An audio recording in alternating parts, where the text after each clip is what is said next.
A Rádio Pavio que Fumega apresenta Psicologia Pastoral com o pastor e psicólogo Djalma Lopes. Olá, é uma satisfação poder retomar esse contato com você. Esse é o programa Psicologia Pastoral. Eu sou o pastor e psicólogo Djalma Lopes.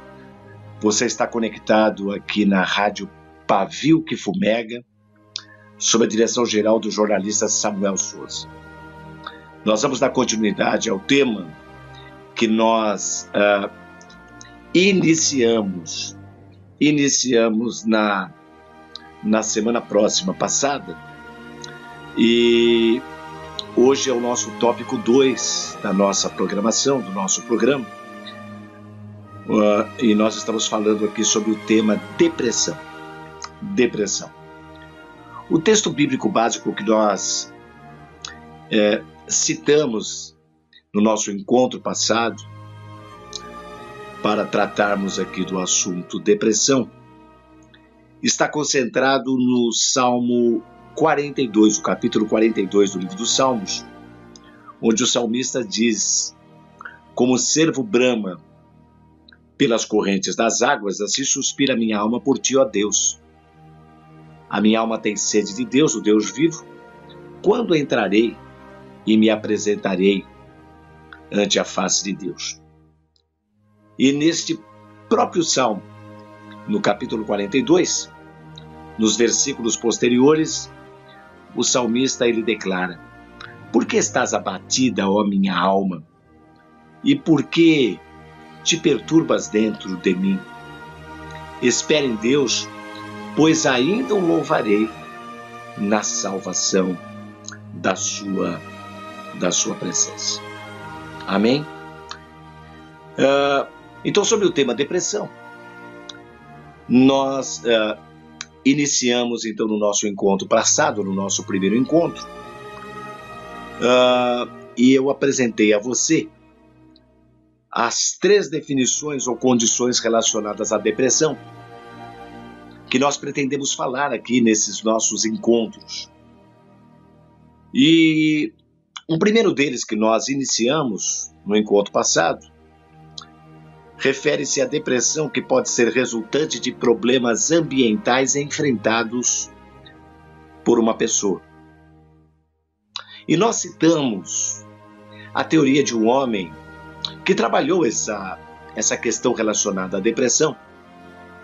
O seu nome era Watzlawick, ele trabalhou em 1973 e ele apresentou alguns fatores que podem estar relacionados na sua percepção, na sua concepção, ao processo de comunicação.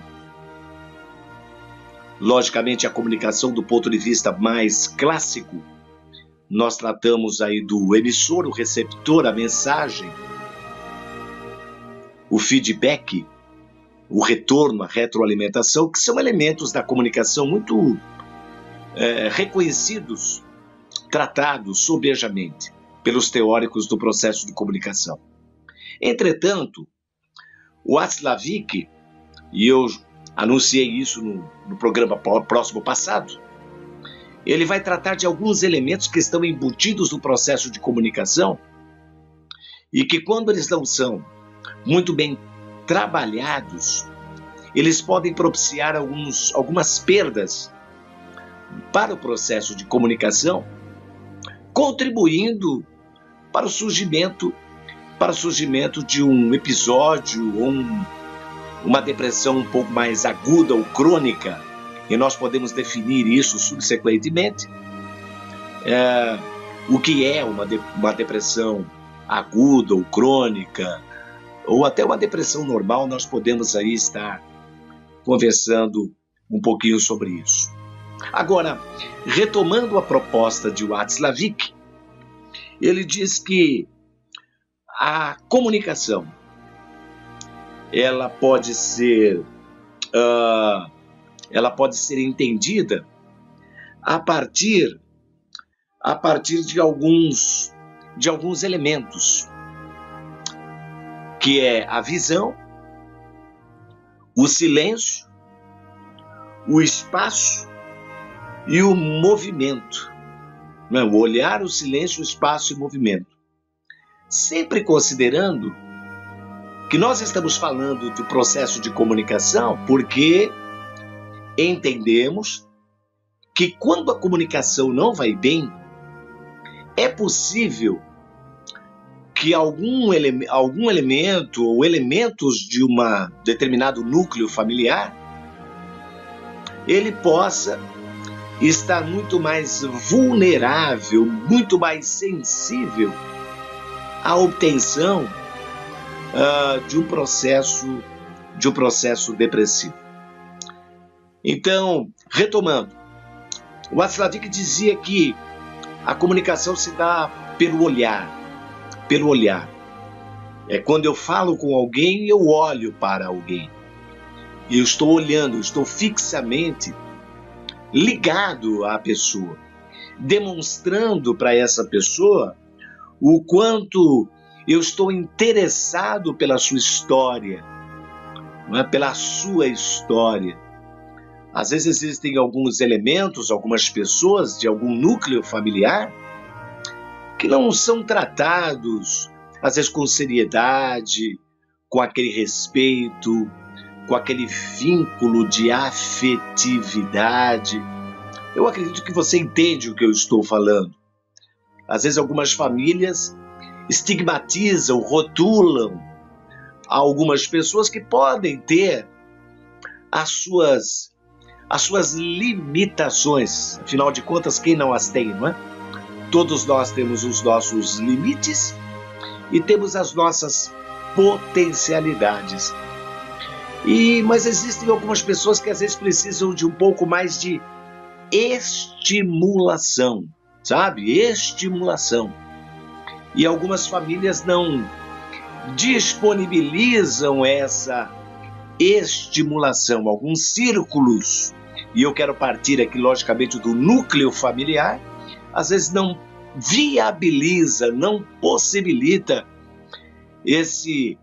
essa estimulação para que ocorra uma comunicação mais efetiva, mais positiva e que contribua para a formatação, a estruturação da autoimagem ou da autoestima dos indivíduos pertencentes àquele núcleo familiar. Para o Watzlawick, a comunicação também se dá pelo espaço, né? Quando eu diminuo espaços ao falar com alguém, eu de repente estou dizendo para ele, nesse processo de metacomunicação, essa movimentação corporal, essa movimentação gestual, eu estou demonstrando para essa pessoa que eu também estou interessado na sua história, que eu tenho um respeito por ele ou por ela, não é? Por essa pessoa. Eu me aproximo. E o oposto também é verdade, quando eu me distancio, entende? Às vezes tem pessoas que estão falando com você que parece que ele vai correr numa São Silvestre, não é? Tamanha pressa ou tamanho desrespeito que uma pessoa possa ter com o outro, com a história do outro, sabe? No sentido de estimulá-lo a colocar valores, conteúdos verbais, sentimentos que ele quer exteriorizar, principalmente partindo do núcleo familiar. Eu sei que esse discurso, às vezes, ele pode ser um pouquinho pegajoso, não muito bem recepcionado por algumas pessoas, mas é necessário. É necessário. Da minha compreensão, ele é extremamente necessário e alguns episódios ou processos mais avançados de depressão podem ser desencadeados por pequenas condições que não são administradas satisfatoriamente. Mas vamos dar encaminhamento aqui ao processo de comunicação na perspectiva de Watzlawick. Ele diz também que a boa comunicação é mantida pelo silêncio, não é? O outro fala e eu escuto. O outro fala e eu me silencio, querendo entender, porque às vezes eu até penso que entendo o que o outro diz, o que ele quer dizer. Pode até ser que sim. Em algumas ocasiões é possível que sim, mas nem sempre.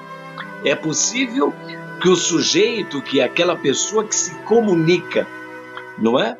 Ele tenha elementos a partir do seu repertório verbal, ele tenha elementos os quais eu não estou efetivamente consciente, não é? Ele é preciso que eu me coloque em silêncio e esteja disponível a ouvi-lo, me silenciando. O silêncio também é um fator importante colocado por Watzlawick.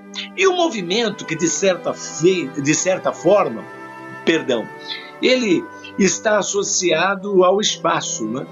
Eu me movimento para fora do contato, demonstrando à pessoa o meu desinteresse. Se eu me movimento me distanciando, eu estou demonstrando à pessoa que eu não estou muito interessado na sua história, nas coisas, no conteúdo que ele quer externar, ele quer comunicar. Ou eu me movimento no sentido de me distanciar ou de me aproximar dessa pessoa. Esse teórico também, o Watzlawick, ele diz que na comunicação 3 coisas podem acontecer. Não é? Sempre levando em consideração, falamos de comunicação, levando em consideração o tema principal, que é depressão. Então ele diz que na comunicação 3 coisas podem acontecer. A primeira delas é a aceitação. Você comunica alguma coisa para mim e eu aceito, eu concordo. É possível que eu concorde? Sim, eu concordo plenamente com o que você está falando. Agora, na comunicação também pode haver a rejeição, não no sentido aí pejorativo, a rejeição, na medida que eu claramente, não é, honestamente digo a você, olha, eu não aceito, eu discordo. A rejeição aí tem essa perspectiva, não é? Eu discordo do que você está falando, eu não concordo totalmente. Isso é uma rejeição nessa perspectiva não pejorativa, mas simplesmente manifestando aqui uma discordância. É possível, pessoas que se relacionam bem, não é? Elas podem dizer o sim ou não, ou concordo ou discordo. Isso é possível, não é? Não vai mexer com a autoestima de quem quer que seja. Agora, existe uma questão assim extremamente pejorativa que pode acontecer na comunicação, que não é nem a aceitação ou a rejeição, mas é a desqualificação. Aí sim é ruim, porque você vai mexer com a autoestima, com a autoimagem de alguém, não é? Eu estou trabalhando aqui com estruturas, eu não estou trabalhando somente com sintomas, eu estou procurando trabalhar com você com as possíveis causas motivadoras de um episódio depressivo, de uma pessoa que tem uma predisposição à depressão, não é? Então, aceitação ou rejeição ou a desqualificação. O que é a desqualificação, pastor? Você pode perguntar. A desqualificação é quando eu não simplesmente discordo com a pessoa, mas eu digo para a pessoa, poxa, você só fala bobagem mesmo, hein? Você não sabe falar coisas adequadas, hein? Então, associa-se o conteúdo verbal da pessoa com a sua própria imagem, com a sua própria pessoa, não é?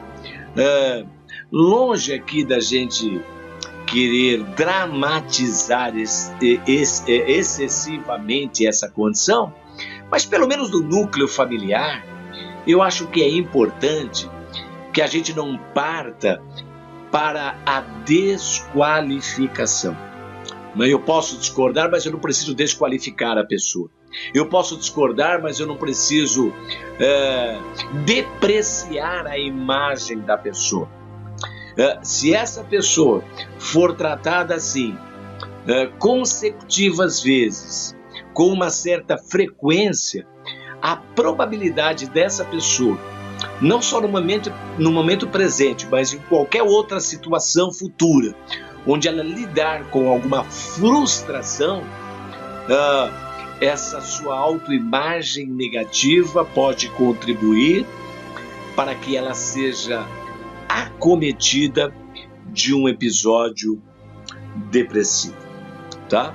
Eu posso deduzir que, se o processo de comunicação na família não vai bem, não é?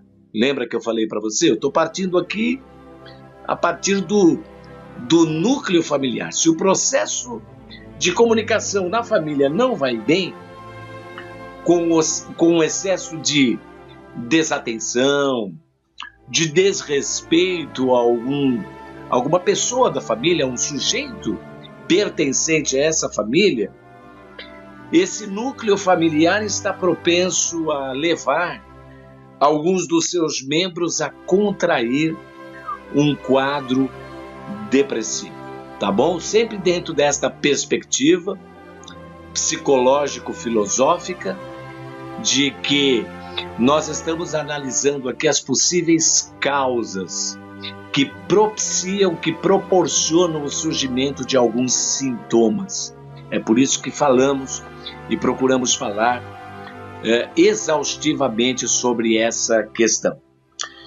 A depressão, ela também refere-se a um estado de desânimo, tristeza, desesperança, costumeiramente associado a sentimentos de culpa e autodesvalorização.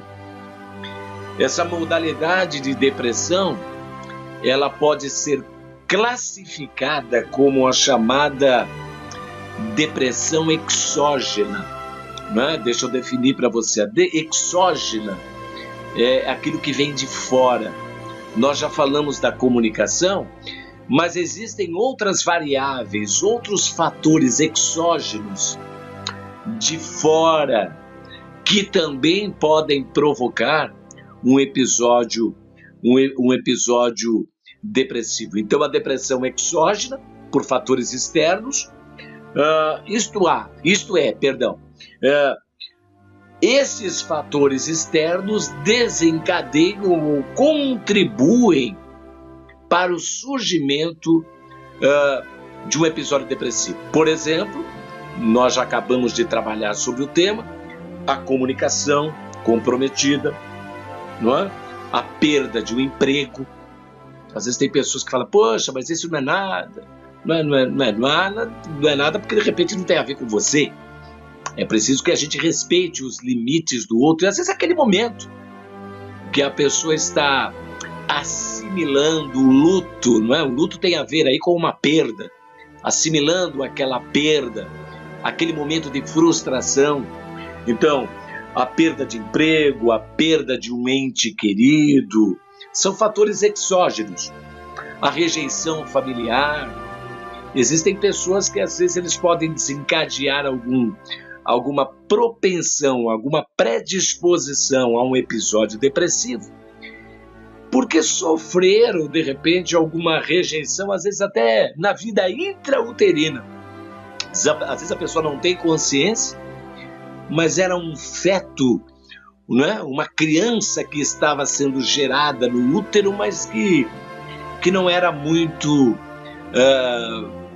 não era positivamente esperada.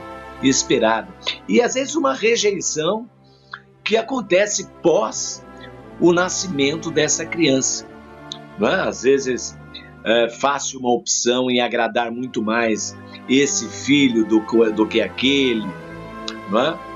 Deixa-se um filho um pouco de lado, não se dá aquele carinho, aquele aconchego, aquela atenção que se dedica a um outro, e essa rejeição, de repente, ela é sentida. Eu, particularmente, em consultório, já atendi situações extremamente comprometidas, não é? Que às vezes, e respeitosamente nós dizemos assim, aqui, Às vezes os pais não querem tratar e é questão de fórum íntimo de cada um. Mas, de repente, alguma criança está tendo algum tipo de embotamento na sua evolução acadêmica, né? Na sua evolução da relação do ensino e aprendizagem. E, na verdade, às vezes, essa situação está sendo desencadeada por um processo de rejeição, onde um dos pares, às vezes, não dão a atenção àquela criança que ela necessita. Né? Pode ser uma criança aí de 2, 3, 4 anos, de 8, 10, ou até um pré-adolescente, né? Um adolescente já, no caso a menina aí aos 13 anos ou o garoto aí aos 14 anos. Então são situações que às vezes são situações ambientais instaladas num determinado ambiente familiar que podem predispor, às vezes, uma criança ou um adolescente a um episódio depressivo. Então a rejeição familiar é um fator exógeno, fator externo, não é? O bullying, o famigerado bullying, não é? Eu me lembro, há muitos anos atrás, eu estudava numa escola e havia uma jovem e as pessoas escarneciam daquela moça. Eu era muito, muito garoto e lá dentro de mim eu não gostava daquilo. Eu falava, puxa vida, que ruim, que dramático. Eu não achava nada legal. As pessoas, na hora do intervalo, escarneciam daquela moça. Entendeu? Escarneciam. As sequelas emocionais que podem ser instaladas na vida de uma pessoa, não é? Dessa pessoa, só Deus é quem sabe, não é? E às vezes essas coisas precisam ser tratadas, ou em boa parte das vezes elas precisam ser tratadas, porque são situações de bullying que podem provocar descompensações na vida emocional de uma pessoa, na sua autoimagem, na sua autoestima, que são termos que a gente frequentemente cita aqui na nossa exposição, e que podem predispor essa pessoa a episódios depressivos. A depressão pode assumir 2 estágios. 2 estágios podem ser assumidos aqui pela depressão. Aquilo que eu falei para você, uma depressão aguda. Uma depressão aguda, ela é classificada como, não é? Ela tem um grande impacto depressivo num determinado momento, mas ela tem uma duração não muito prolongada, uma duração curta, não é? Essa é a depressão aguda, uma depressão aguda. Agora você tem aquela depressão crônica, não é? Uma depressão crônica. A depressão crônica, ela já pode ter um impacto menor, mas ela tem uma duração um pouco mais prolongada, sempre levando em consideração que todos nós, do ponto de vista da normalidade, podemos ser acometidos em algum momento por algum episódio depressivo. Nós temos pessoas da Bíblia que passaram por momentos de depressão. Eu me lembro de um homem chamado Elias, o profeta Elias, o famigerado profeta Elias. Lá em 1 Reis, capítulo 17, ele estava diante dos chamados aí 450 profetas de Baal, no Monte Carmelo. Houve um desafio. O rei de Israel naquela ocasião era Acabe, a sua esposa Jezabel. Mas, considerações à parte, houve um desafio diante de Deus, não é?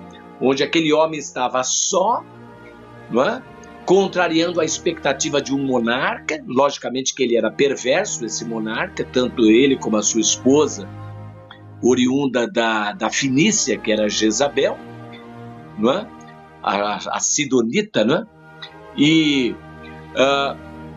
E aquele homem desafiou aqueles 450 profetas de Baal.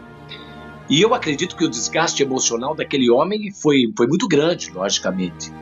E posteriormente, se não me falha a memória, lá em 1 Reis, capítulo 18, aquele homem é acometido de um processo depressivo, entrando numa caverna, e sendo encontrado lá por Deus.